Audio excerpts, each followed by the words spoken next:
গ্রামের ছদ্মবেশ ধরে ক্রিমিনালকে ধরতে সাহায্য করে শ্যামলী, মলদার আর মোহিনী অনিকেত।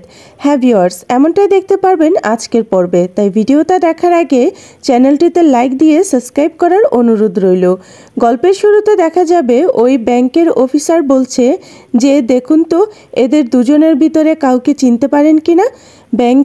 ব্যাংকের অফিসার বলে হ্যাঁ, এই লোকটা তো একেবারে, যদি চুল দাড়ি পরানো হয় এটাকে একেবারে ওইরকমই লোকটার মতো দেখতে লাগবে। আর তখনই মলদার বলে না, কিছুতেই মোহিনীর নাম এখানে আনা যাবে না, রোহিণী নাম আমি কিছুতেই বলতে পারবো না। আর তখনই বলে এই মেয়েটাকে চিনতে পেরেছো? আর ব্যাংকার বলে না, এই মেয়েটাকে, সেদিন যে মেয়েটা ছিল ওই মেয়েটার একটু রোগা ছিল, এই মেয়েটার তো একটু লম্বা ছিল, উনি হতে পারে না। অফিসার তখন বলে ঠিক আছে, বুঝতে পারছি, আপনি বা যেতে পারেন। তখন বলে পরবর্তীতে আপনাকে ডাকার প্রয়োজন হলে আমি ডাকবো, আপনি চলে আসবেন। তখন অফিসার বলে আপনি কি 3rd নাম্বার সদস্য? শ্যামলী তখন বলে আমি তো কিছুই বুঝতে পারছি না। শ্যামলী মনে মনে বলে কি ব্যাপার, ব্যাংকের লোকটাও তো মলদারের দিকে আঙুল তুলছে, ডাকাতি কি মলদার করেছে? তার মানে কি মলদার কিছু করছে না? কিছুই তো বুঝতে পারছি না। অফিসার তখন বলে এই ওকে টর্চার জেলে নিয়ে যাও। তখন মলদার বলে আমাকে নিতে পারেন না। তখন শ্যামলী বলে দেখুন আপনারা তো ভুল কিছু বুঝছেন, কোথাও কোনো গন্ডগোল হচ্ছে। আর তখনই অফিসার বলে দেখুন আপনি একদম বেশি কথা বলবেন না, আপনার ব্যবস্থা পরে করছি, আপনি এখানে বসুন।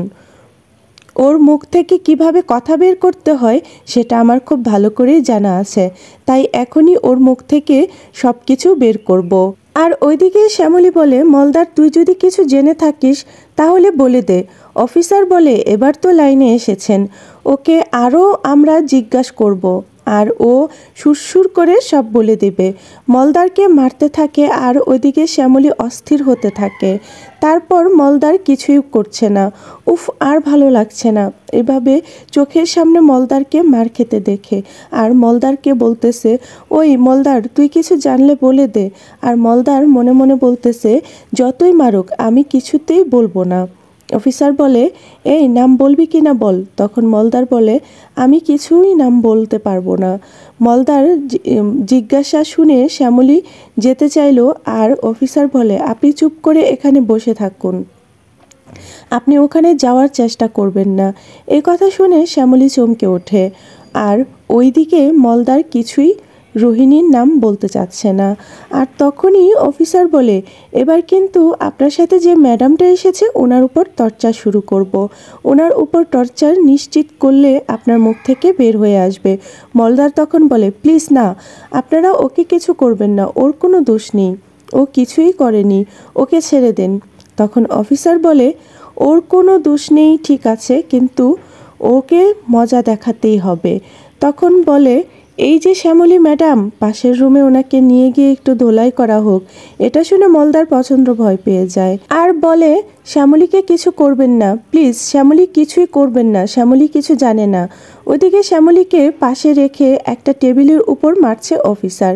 তখনই চিৎকার করছে অন্যজন, আর সে জিজ্ঞাসা শুনে ভয় পেয়ে যায় মলদার তখন বলে অফিসার প্লিজ শ্যামলীকে কিছু করবেন না, শ্যামলীকে ছেড়ে দিন। শ্যামলী তখন অফিসারকে বলে কি করছেন বলুন তো। অফিসার বলে আপনি একদম চুপ থাকুন, কোনো কথা বলবেন না। এটা হচ্ছে ওর মুখ থেকে বের করার টেকনিক। এই টেকনিকে কাজে লাগানোর জন্য ওর মুখ থেকে সব কথা বের হয়ে আসে। এদিকে মলদার আর কিছুই সামলাতে পারছে না। তখন অফিসার বলে কি ব্যাপার, মুখ খুলবেন, নামটা বলবেন, না আরও ওনার উপর টর্চার করব, আর নয়তো শ্যামলী ম্যাডামকে আরও বেশি করে মারব। তখন মলদার বলে হ্যাঁ বলবো। অফিসার বলে এই শ্যামলী ম্যাডামকে ছেড়ে দাও, ওনার মুখ থেকে কথা বের হবে এবার। মলদার এবার বলবে। তখন এবার মলদার বলে মোহিনী। এই নামটা শুনে চমকে ওঠে অফিসার, আর শ্যামলী বলে মোহিনী দি।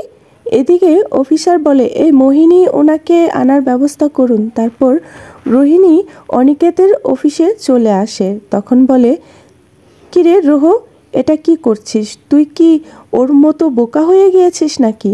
তখন রোহিণী মনে মনে বলতে থাকে, শ্যামলীর কথা না শুনে এই কাজটা করা আমাদের মোটেও উচিত হয়নি। শ্যামলী বারবার বলেছিল, কোনো কথা শুনলাম না।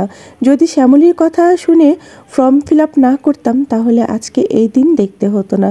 তখন বলে, মলদার তোর খুব কষ্ট হচ্ছে? মলদার বলে, না। এদিকে রোহিণী বলে, তোর খুব কষ্ট হচ্ছে কি হচ্ছে না সেটা আমি খুব ভালো করেই জানি। শুনলি না তো তখন শ্যামলীর কথা, শুনলে হয়তো আজকে এরকমটা হতো না। এদিকে অফিসার বলে, এই চল, ওদেরকে কালকে কোর্টে তোলার ব্যবস্থা করতে হবে, এদের কিছু ব্যবস্থা করতেই হবে। আর তখনই শ্যামলী বলে, আর অনিকেত হাত জোর করে বলতে থাকে, প্লিজ অফিসার, ওরা ব্যাংকে ডাকাতি করতে গিয়েছিল, অন্যায় করেছে, কিন্তু ওরা তো কিছু চুরি করেনি, সেখানে রেখে এসেছে, ওদেরকে ছেড়ে দিন প্লিজ। তখন অফিসার বলে, আপনারা না কথা বলবেন না আর সময় নষ্ট করবেন না, ওদেরকে ছাড়া যাবে না। তখনই শ্যামলী বলে, ঠিক আছে, তাহলে 5 মিনিট সময় দিন প্লিজ। তখন অফিসার বলে, ঠিক আছে, 5 মিনিট সময় দিলাম, কথা বলে নিন। তখন অফিসার সেখান থেকে চলে যায়।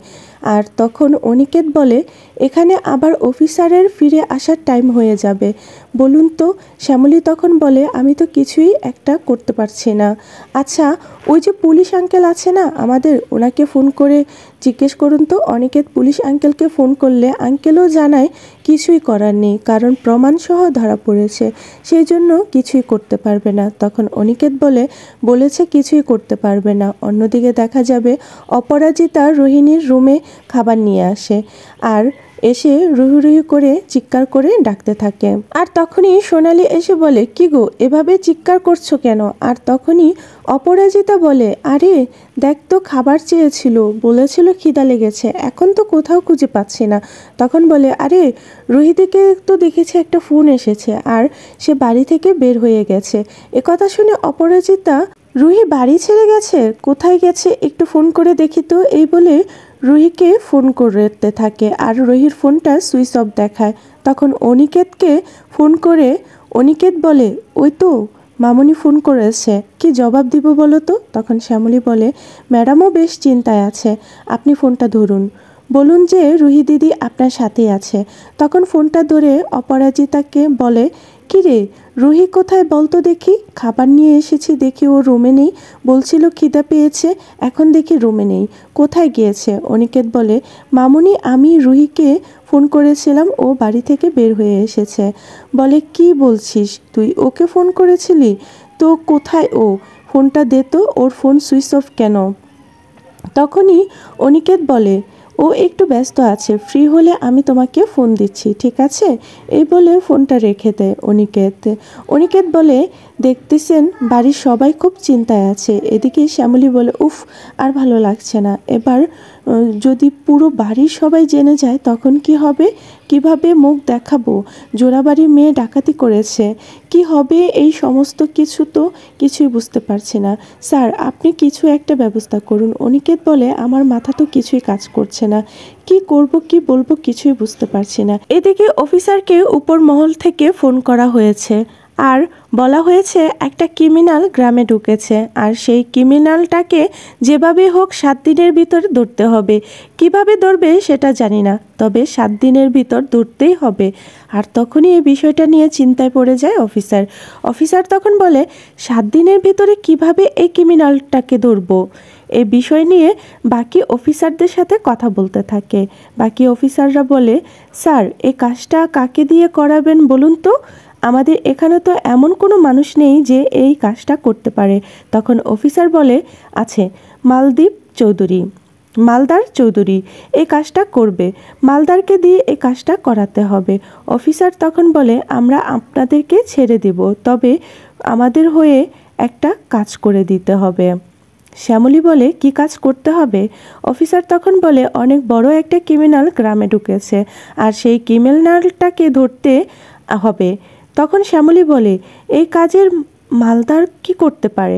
তখন অফিসার বলে, মালদার এই কাজটা করতে পারে, ও ক্রিমিনালটাকে ধরতে পারে, তাহলে আমি ওকে ছেড়ে দিব। এটা শুনে শ্যামলী বলে, এটা তো অনেক রিস্কের ভিতর, আমি মালদারকে যেতে দিব না। আর অফিসার বলে, এখন আপনাদের যুক্তি, আপনারা কি করবেন সেটা আপনারা ভেবে দেখুন। আপনাদের সুযোগ দিলাম, এখন আপনারা যদি কাজে লাগাতে পারেন তাহলে তো ভালো, আর নয়তো কি করবেন ভেবে দেখুন। আমরা মালদারকে কোর্টে নিয়ে যাব, আর সেই সময় মালদার বলে আমাকে পারতে হবে, আমি পারবো। শ্যামলী, তুই রুহিকে নিয়ে বাড়িতে যা, আমি এই কাজটা করব। আর তখনই অফিসার বলে হ্যাঁ, আপনাকে গ্রামে ছদ্মবেশ ধরে ঢুকতে হবে। শ্যামলী বলে আমরা কিছুতেই মালদারকে একা ছাড়বো না, আমরা সবাই মিলে আপনাকে এই কাজে সাহায্য করব। যা শুনে অবাক হয়ে যায় অফিসার। তো বন্ধুরা, আজকের পর্বটা কেমন ছিল অবশ্যই কমেন্ট বক্সে কমেন্ট করে জানাবেন, আর পরবর্তী ভিডিও দেখার জন্য সাবস্ক্রাইব করুন।